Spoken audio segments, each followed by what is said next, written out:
मेहनती आज मी बनवलेला आहे इन्स्टंट असा रवा डोसा। आपल्याला खूप तामझाम करावा लागतो ना, की डाळ भिजवा, तांदूळ भिजवा, मिक्सरमधून काढा, एक दिवस पूर्ण त्याची वाट बघा, मग आपला डोसा तयार होतो। आज मी असा इन्स्टंट असा रवा डोसा बनवलेला आहे। चला तर बघूया रेसिपी। इथे मी 3 वाटी रवा घेतलेला आहे, 1 वाटी दही घेतलेला आहे, छान मिक्स केलेला आहे आणि त्याला 2.5 वाटी पाणी टाकून छान त्याचं बॅटर तयार केलेलं आहे आणि त्याला अर्धा तास रेस्टवरती ठेवलेलं आहे। रेस्ट झाल्यावरती आपल्या बॅटरचं बघू शकता तुम्ही, बॅटर असं फुललेलं आहे आपलं। बॅटर फुललेलं आहे। मिक्सरमधून छान काढून घेणार आहे पाणी टाकून मिक्सरमधून छान काढून घेतल्यावरती त्यामध्ये मी चवीनुसार मीठ टाकणार आहे आणि एक अख्खी इनोची पोळी टाकणार आहे। बघू शकता तुम्ही समोर मी तुम्हाला बॅटर दाखवणार आहे। अशा प्रकारे आपल्याला बॅटर हवं आहे। छान असं बॅटर आपलं झालेलं आहे। बघू शकता तुम्ही इनोसुद्धा टाकून घेतलेला आहे। आता मी जो आपण पोळी करतो तोच तवा घेतलेला आहे।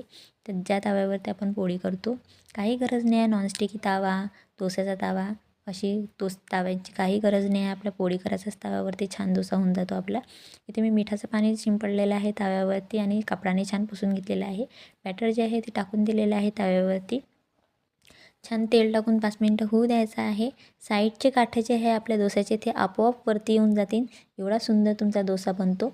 बघू शकता तुम्ही, आपण पोळीसारखा फ्लिपसुद्धा करू शकतो तो डोसा, एवढा छान डोसा होऊन जातो आपला क्रिस्पी आणि टेस्टी। डोसा तयार आहे आपला। व्हिडिओ आवडला असेल तर व्हिडिओला लाईक करा, चॅनलला सबस्क्राईब करा, शेअर करा।